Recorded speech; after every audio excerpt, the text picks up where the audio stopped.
শুক্রবার সন্ধ্যায় সিলেট সার্কিট হাউসে সাংবাদিকদের মুখোমুখি হন স্বরাষ্ট্র উপদেষ্টা জাহাঙ্গীর আলম চৌধুরী। সাংবাদিকদের প্রশ্নে উঠে আসে ইসকন্দের আন্দোলনের প্রসঙ্গ।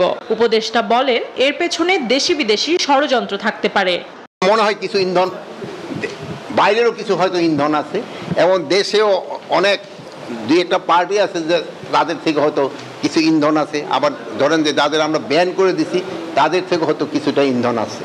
এদিকে রংপুরে এক অনুষ্ঠানে যোগ দেন স্থানীয় সরকার উপদেষ্টা।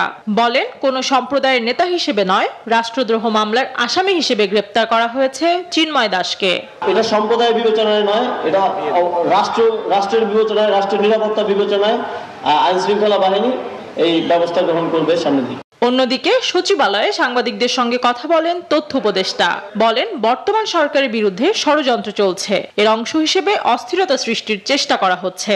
বিগত সরকারের যারা দলীয় কর্মী তারা কিন্তু ব্যাপকভাবে প্রচার করেছে, ফলত তারা তো যে কোনো ধরনের একটা অস্থিরতা তৈরি করতে চায়, উত্তেজনা তৈরি করতে চায়, এবং সেই ষড়যন্ত্র তো আছে, প্রতিদিনই আছে সরকারের বিরুদ্ধে। তথ্য উপদেষ্টা আরো বলেন, ভাঙচুর বিশৃঙ্খলা সৃষ্টি করলে কঠোর ব্যবস্থা নেওয়া হবে।